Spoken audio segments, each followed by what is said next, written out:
Hi, and welcome to the Quick and Dirty Romance Podcast. We're your hosts, romance authors and bi-coastal best friends. I'm Skye McDonald, author of the Connecticut Commodore's steamy hockey romance series. And I'm Sarah Smith, author of the Denver Bachelor's steamy hockey romance series. And together we are Sarah Skye, the best-selling duo behind the Unlikely Pairing series. We write hot books about complicated feelings, emotional risk, and really good sex.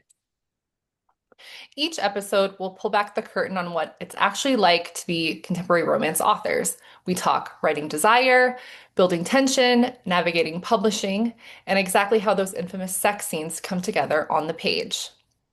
It's smart, honest, a little filthy, and wrapped up in 30 minutes or less because we respect your time, but we still aim to leave you breathless. So before we get started, take a second to tap those stars wherever you're listening. Ratings help more romance readers find us, and trust us, we notice every single one. And now for today's tease. The topic today is comfort stories and why we love them. Comfort stories. You know the ones, the books you reread when your brain is tired, your heart needs reassurance, or the world feels like too much, which it often does. These are also the movies you can quote line for line and never get tired of. Here, deep in cozy January, let's talk about what gives us comfort. What is a comfort story? How do you define it? Honestly, okay, so for me, a comfort story is just literally any book or story or novel, whatever, that makes me feel happy. Because Okay. to me, um, feeling happy is my comfort. Like I know like some people have like comfort, like, oh, this is their comfort scary movie or this is their comfort Mm-hmm. show, and it's like Breaking Bad. And I'm like, I don't know how that can be your comfort show, but whatever. Um, for me, it's always a romance read. And I love movies and TV shows as much as the next person, but like I am just like somebody who will always choose a comfort read almost almost every time over any other kind of comfort like watch. So like Okay. I'm rereading my favorite comfort romances right now when I'm Okay. trying or that's what I do when I'm trying to like de-stress or find happy feelings or feel warm and fuzzy. So that's me. That's what I do. Okay. Not saying everybody should do that, but like if you haven't tried it, you should try it. It's kind of fun. I think I would take a broader view and say my comfort stories are not necessarily happy. They will have a happy or satisfying ending. I can't do a tragedy is not going to be a comfort to me. But they're the stories that I know well and I love being in that world. I think that would be like I love being in the world, whether it's because it's so immersive or because it's so, romantic and steamy, like whatever it is, it's a world that I am happy to revisit, like a favorite vacation spot, you know? Mhm. And I definitely think I have more, so I'm glad that we're like opposites on this one. I definitely think that I have more comfort rewatches than I Mhm. do rereads. There are a handful of books, mostly romance, that I will reread. Like, so one of my favorite books of all time is The Handmaid's Tale by Margaret Atwood, which is a dystopian tale about like a religious, like totalitarian state. That is not a comfort read. I will not like I love that book, but it is not like, ooh, let me cozy up. Like, Not I unless know you're what's like a gonna happen. sadist or a Yeah. psychopath or Yeah, something. I know what's going to happen. I love the way she pulls that story together, and I don't consider that a comfort read. Mhm. So I definitely think there is a necessity to me that it have a happy ending, or a satisfying ending, something where I feel good at the end. But it does not have to be romance for me. It definitely needs to be a world I want to be inside of. I think so. Um, so for whatever they may be, why do our brains crave them? And we're getting into like what this has to do with like the craft of romance. I promise we're getting there, but like what do you think it is that's so like compelling about that? And do you think that the winter time is more of a time for comfort stories? Um, okay, so I think honestly, as simple as it sounds, I just think that there's something universal about wanting to feel good Hmm. and literally comforted and like I don't think most human beings like feeling anxious or sad or depressed or stressed out. Like I really don't think that. So most of us try to do things that alleviate those negative feelings. Most of us, I don't know, I'm also not like a psychologist or like a medical researcher. I don't know. I'm just speaking as a human being who has Hmm. lived life. Like all of us, I assume, who Hmm. are listening to this. Nobody's like an alien or something weird or a cyborg or an android. Yeah. But like, I just think there's something really appealing about having something, whether that's a book or a movie or a show. And like you said, knowing how it ends, knowing how it makes you feel, and going to that every time you need comfort or just a happy feeling, especially when if the world around you feels chaotic or unstable. That's what I do to cope. And I'm not saying it's the healthiest coping mechanism because I definitely notice sometimes like I just don't want to deal with stuff.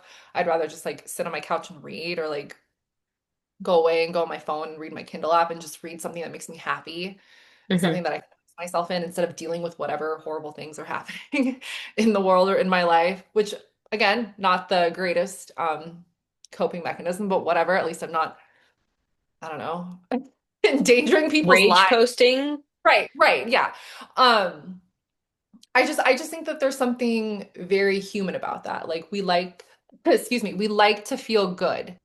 We like to feel happy. I really don't think people like to feel angry and stressed out and depressed and unstable. I really don't think that Hmm. that's the reality that most people like to exist in. So you want to go to something that makes you feel good. So I mean, that's why like the book The Hating Game is one of my biggest comfort reads ever. I love Hmm. that book so much. I have reread that book more times than I can count. Like I literally have lost count. And I've reread my favorite parts more times than I can count. I just Hmm. can't. It's not embarrassing because there's nothing embarrassing about that, but it's just like, wow, that I spent a lot of time reading that book. And this is not my only comfort book. And like every year when I read new books, I definitely have new favorites that I'll go back to periodically. Um, and just reread my favorite parts. I don't have like a ton of time now, like as a full-time author, these past several years, like I just don't have time to like reread a book from beginning to end over and over and over. But like I will absolutely go back and reread my favorite parts when I need just some like I need some warm and fuzzies or I need like a happy feeling. Like that's just I don't know, I just feel like that is a very human thing to want to do. Yeah, and I think actually psychology will support you. And I think that like, as you're saying that, one of the first things I was thinking of is how as a teacher, we were encouraged to build deep, deep routines, like basically be extremely predictable, because especially for middle school children, like that need for routine and predictability gives them a sense of safety and like allows for learning to happen.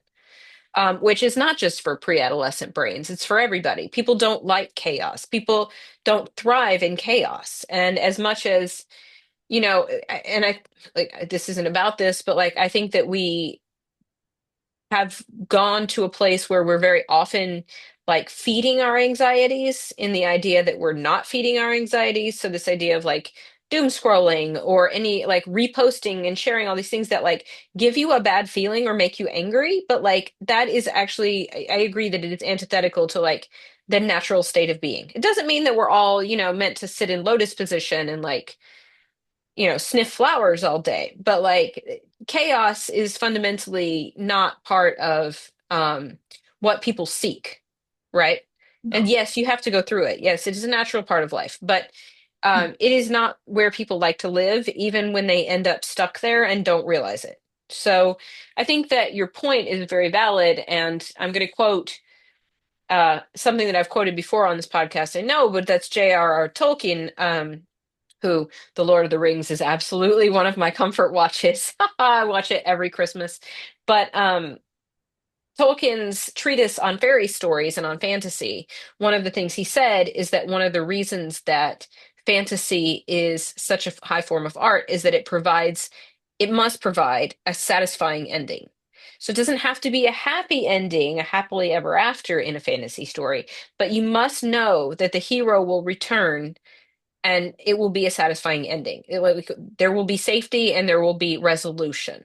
Okay. Which is why I definitely think that romance is a fantasy because we always provide the satisfying resolution, right? Oh So yeah. it's interesting as I'm listening to you say this, my question then becomes, is all romance a comfort story? Like whether it doesn't matter, like, yes, you have yours that you particularly are drawn to, but like, is the genre of romance, like umbrella speaking, comfort stories? I would say yes. I would say yes too. I just think just the way that romance as a genre is structured, I think it Mm-hmm. lines up perfectly to what you expect for something like a comfort Mm-hmm. feeling or a comfort read, like just just the fact that if something is actually legitimately a romance, it always has a happily ever after. And that Mm-hmm. not only is a resolution, but it is a positive, happy resolution, Yeah, the way that not other genres are. So I think that's why I honestly think that's why it appeals so much. I think Um, so. and I know we've mentioned this before, but like romance is the most, by and large, like many times over, it is the most successful like genre of like books currently. And I don't think that's an accident. I think it's because of that. I think because as a genre, it's a very like happy, comforting thing to indulge in. Mm-hmm. Um, and I think, like you said, we as humans don't like existing in unpleasant chaos and instability. Mm-hmm. And you know what I'm saying? Like, so it feeds into all of those needs of wanting happiness and comfort and stability. Like you know when you're reading a romance, you know what you're going to get. Like and I know that's what Yeah. a big insult of the genre is that like it's formulaic. And we've talked about this before and why that's BS, but like that's the reason why it's so good. And I think that's the reason why it does so well because it delivers exactly what readers want every single time. And that is comfort. That I think is Mm-hmm. comfort. Like you're never going to pick up a romance and be like, "Oh my God, what am I going to be okay after it?" Like, yeah, you're going to be fine. You're going to feel happy. You're going to love the way this ends. Like that's what we promise to give you as romance authors. We're giving you a story that's going to make you feel good and make you feel happy at the end of it. And yeah, we're going to take you through the gamut of like emotions and like the ups and downs of the plot, but like it's all going to end well and you know it's going to end well and it's going to be fine. Mm-hmm. I remember when I first got into writing or reading romance much later in life than a lot of people did. But like it was the height of like Christina Lauren as like doing their series, and not to say that they're not big now, but like when they were big in their early series.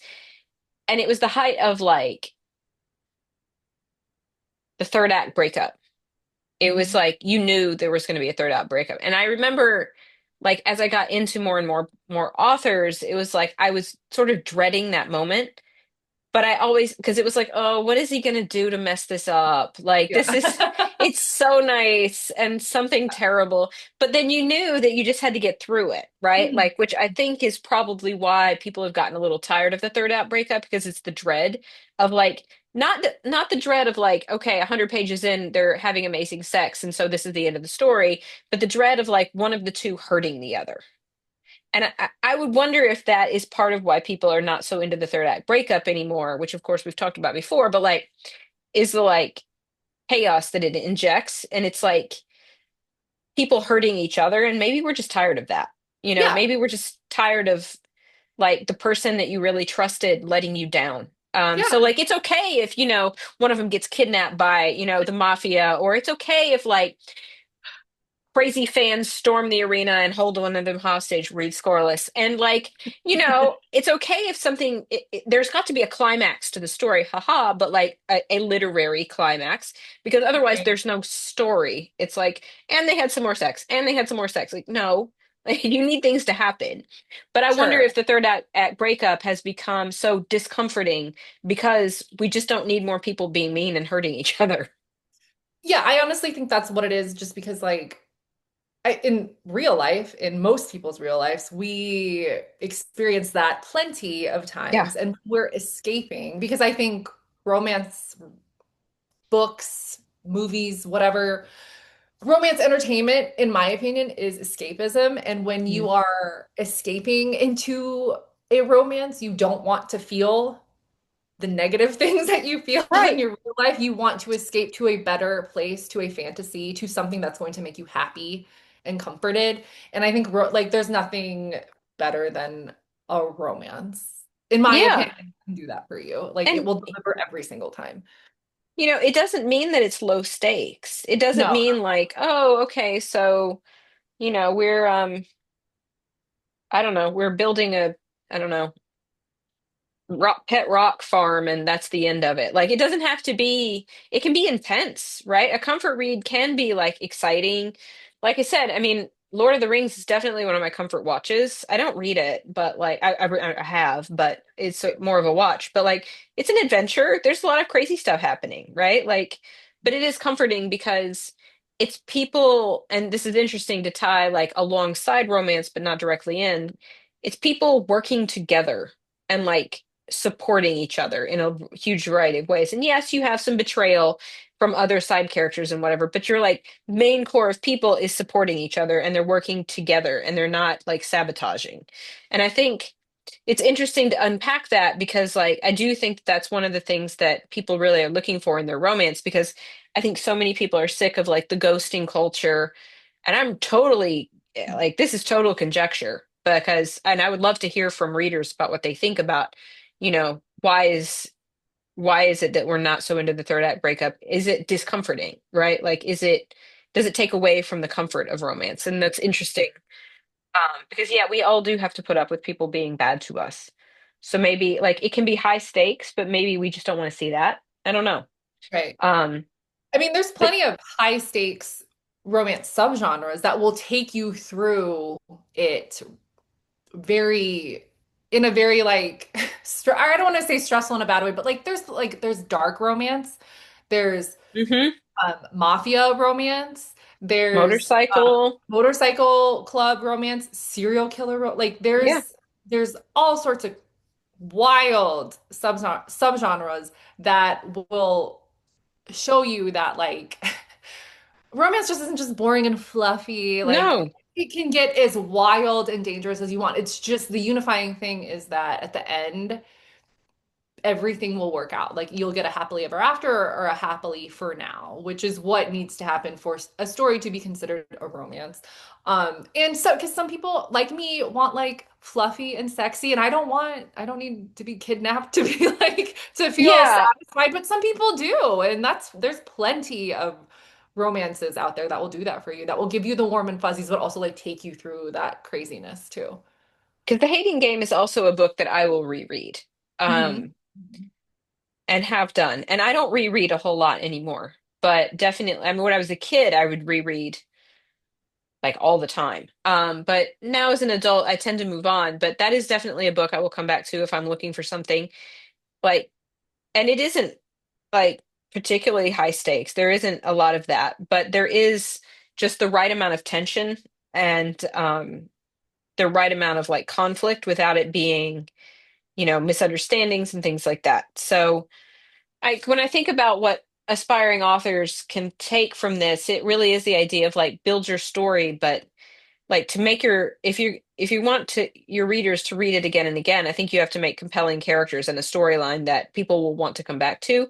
And that doesn't mean it has to be super exciting or super niche. It can absolutely be an office situation, right? But it is about like developing characters that people want to re-know and revisit, I think.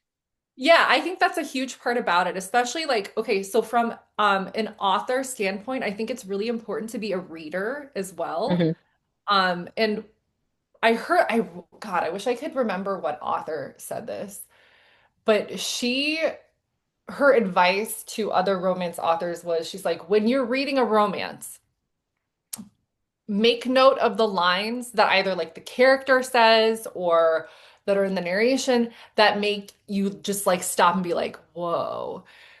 and write those down. And when Hmm. you're writing your book, make sure it not like plagiarizing. Don't plagiarize what that other book did, but like write moments like that in your book because that is Hmm. what gives readers like that's what takes their breath away and that's what gives them comfort and that's what makes them want to keep reading your books again. So like examples of that in my experience are like when you're reading a romance and the hero calls her good girl, Hmm. right? Or when like it's maybe it's like a marriage of convenience romance and there's no reason for them to be married other than this like non-romantic reason, but then they're starting to fall for each other and something's happening to her and her husband's Ah, like, my wife, my or like, wife. get your effing hands off my wife, don't touch my wife, or Yes. like touch her and die, stuff like that. So it's like stuff like that. That's comfort, right? Like when you're reading that as a reader, you're like, oh my God, this is so Yeah, good. You just get that feeling inside of you, you you're like, do. yes, this is so good. So like when you're writing that as an author, you want to replicate that feeling in your writing and in your stories. And that I think is what gives readers comfort. That's what makes them want to keep reading your books and keep reading the story. And that's what makes readers keep going to romance for comfort because I think we deliver on those like moments. And that's interesting because while you should never just take a line out of somebody's book because it's not your line, there are those universal lines that it's kind of like common use. Like Mhm. it's not like stylized to a particular author, although you should notice those because you should figure out like why did those hit me, right? Is it the Right. meet cute, right? Is it the way that they describe like the man's, I don't know, reaction to her? Like what, because if you're looking at that, then you're looking at the science of writing, right? Like what is it that you're responding to? But when you respond to the my wife or the good girl or the bad girl or the yes sir or Or shut the fuck up and take this dick like a good girl. That's another one. That's another one that drives yes, people wild. That's like people love comfort to that. the max. Yeah. Yes, they do. They Yeah. love that. Um, whatever those things are, when you are like, oh, that was good, like that gives you the flutters. Yeah, use that. And if it doesn't give you the flutters, then don't use it because it's not authentic to you, right? There's a whole arsenal of those phrases and lines and like, and they can come from the women too, right? Like, you know, whatever. But if they're working for you, just realize that that's a universal thing. And that is, as you point out, Sarah, like that is the comfort, right? Like seeing those things like, yeah, I have a my wife. I love Yeah. that. Right? So It's do I. great. Yeah, when I wrote my first Marriage of Convenience romance, which is my hockey romance book, so fucking good, I Hmm. was so excited. I don't even know how to like describe how excited I was to like write my wife, My get your wife. wife. Like I was so excited. My first marriage of convenience was in the slot. So like my most recent release, it's the first time I've done like a speedy marriage. And it's not because somebody else is coming for her, but like the first time he says like my wife, and she says something like, yeah, she says something like my husband, and then both of them are like, "Oh, that's nice." So Yeah. I love that. And you can make it your own. Exactly. So Sarah does the get your hands off my wife. Mine was just like you're my wife, like and like they Yeah. were both really into that, Right. so like whatever works. Mhm. But that is why I think romance overall is a comfort story and is a comfort read because it's the things that we return to and that we love so much, right? And so it doesn't matter how many times you've watched two characters fall in love, you'll watch it again and again, right? I mean, it's like Casablanca, right? Like that's not actually a love story, but like people love it and they'll watch it again and again. And any number of stories, the Hallmark movies, again and again, it's the same movie. It's the same movie, Yeah. 1,000 times over. But like all of these bring us comfort because they are a guarantee, right? And when you pick up those things as a writer, you're just continuing that feeling of good vibes and comfort. And I love that for us. I think we need more of it. Like, I think everybody needs a little bit more coziness. Certainly here, in the deep of winter, but like any time of year. Like, there's so much variabilities, there's so much changing all the time that I think touchstones, whether they be an entire genre or your favorite book or movie, are really important, you know? Yeah. No, absolutely. So yeah, if you just find yourself rereading your favorites, that's okay.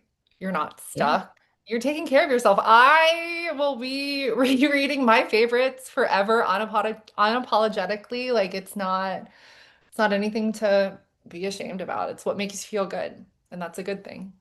100%. I would really love to know what readers thought of this, from everything from their favorite comfort reads to whether or not we got it right about the third act breakup. Drop a comment in the show's, or drop a note in the show's comments. Let us know what's on your mind, or find us out on social media. I am on Facebook and Instagram at author Skye McDonald. And you can find me on Instagram and TikTok. I am at author Sarah S. And together we are author Sarah Skye on Instagram. And if this episode made you feel seen, if it didn't, but hopefully it did, take a moment to rate and review the podcast wherever you're listening. It helps other romance lovers find us as well. Yes, thank you for listening. And until next time, Read what feels good. yes. All right. Bye, everybody.